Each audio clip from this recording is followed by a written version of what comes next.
Millions built their faith on Philip Yancey's words, 15 million books and decades at the heart of evangelical Christianity.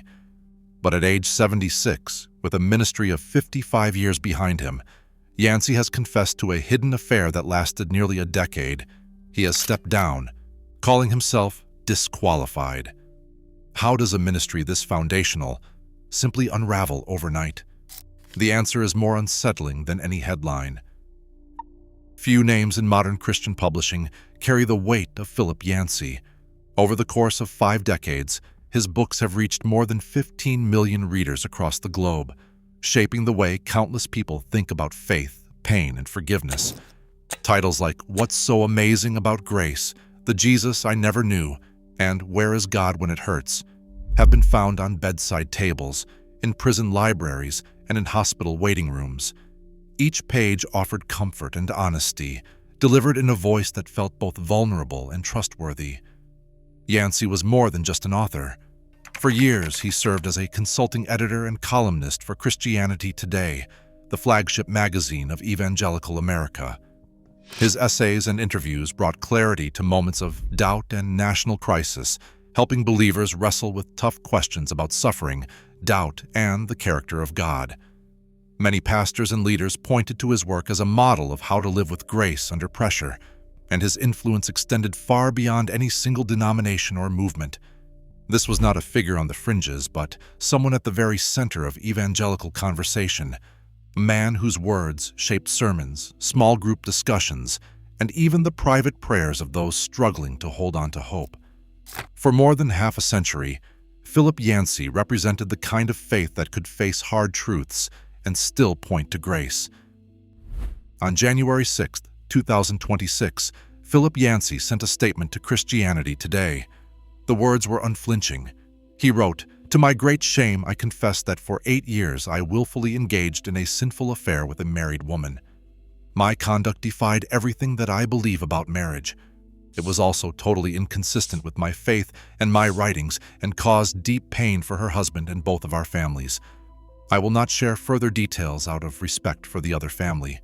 He continued, "I have failed morally and spiritually, and I grieve over the devastation I have caused. I realize that my actions will disillusion readers who have previously trusted in my writing. Worst of all, my sin has brought dishonor to God." At age 76, after 55 years of marriage and ministry, Yancey announced his immediate retirement from all writing and public speaking. He stepped away from social media, declaring himself disqualified from Christian ministry. No book signings, no interviews, no more essays or columns. Instead, he committed his remaining years to rebuilding trust with his wife and family, and to entering a professional counseling and accountability program. The confession landed heavily, not only for those closest to him, but for millions who had once looked to his words for guidance. 2 marriages, 2 families, now bear the wounds of this hidden story. The legacy of 15 million books is suddenly shadowed by a single devastating truth. Janet Yancey's words, written in the days after her husband's confession, carry the ache of someone who never expected to face this kind of sorrow so late in life.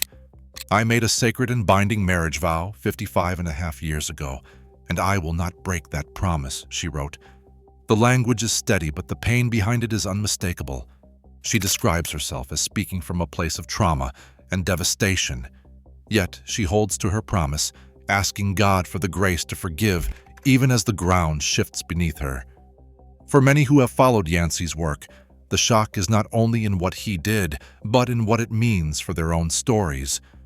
One longtime reader remembers the first time she read Where Is God When It Hurts after her husband's cancer diagnosis.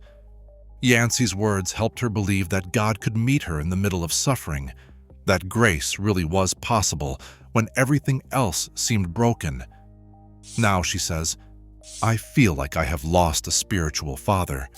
The person who taught me about forgiveness is asking for it in a way I never imagined. It is hard to know what to do with that." Trust, once lost, is not easily rebuilt. The pain stretches far beyond a single marriage. 2 families are left to pick up the pieces.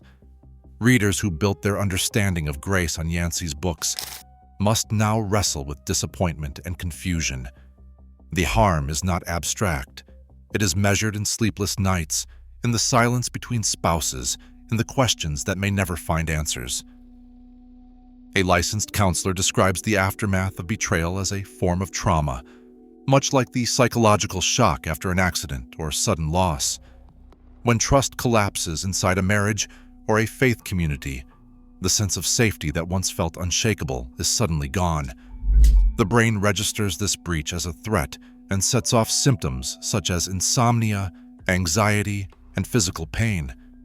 For many people, the world feels unfamiliar and unsafe. Repairing trust, the counselor says, is never quick. Research shows that healing from this kind of trauma often stretches on for years, not months. It requires honest conversations, strict boundaries, and a willingness to face hard truths again and again. The person who has been betrayed may question everything, including past memories, shared promises, and even their own judgment.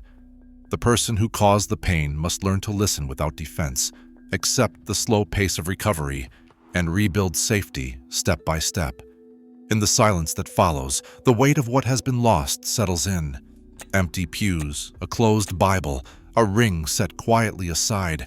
These are not just symbols, but reminders of the long road ahead. The timeline for trust to return is uncertain, and some wounds may never fully close.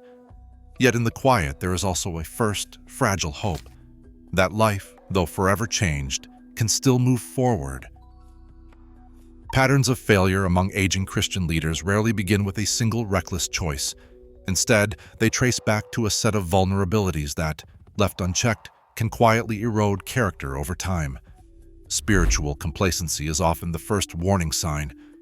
Disciplines like prayer and honest self-examination fade as years pass, and the sense of urgency to guard one's heart weakens. A subtle self-righteousness can settle in, convincing a leader that decades of faithfulness have earned them immunity from temptation. Accountability, once valued, slips away. Trusted friends or mentors are kept at a distance, replaced by isolation or the illusion of self-sufficiency. Marriages, too, can drift into routine, leaving emotional needs unmet and creating space for unhealthy attachments. The late-life crisis, the ache to feel alive or significant as age advances, can drive risky decisions. Boredom follows accomplishment, tempting leaders to seek new thrills. Private online habits, often unmonitored, open doors to secrecy. Entitlement grows quietly. After years of sacrifice, the sense that one deserves special indulgence can take root.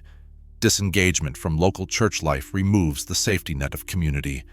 Over time, convictions soften, and what was once non-negotiable becomes negotiable. These 10 risks do not operate in isolation.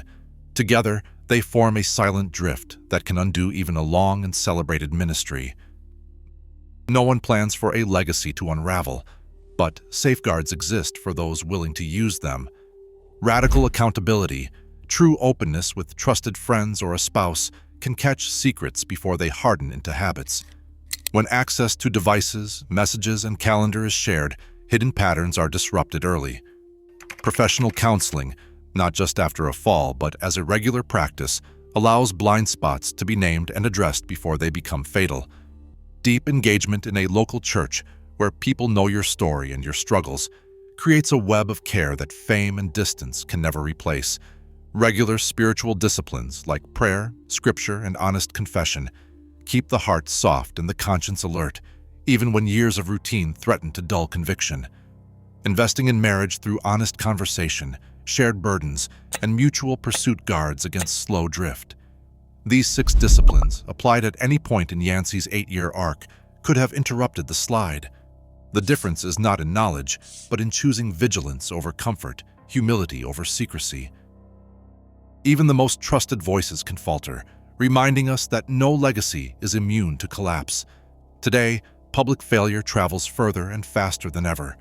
What we guard in private shapes what endures in public. The finish matters most, because millions are still watching. Share your thoughts below.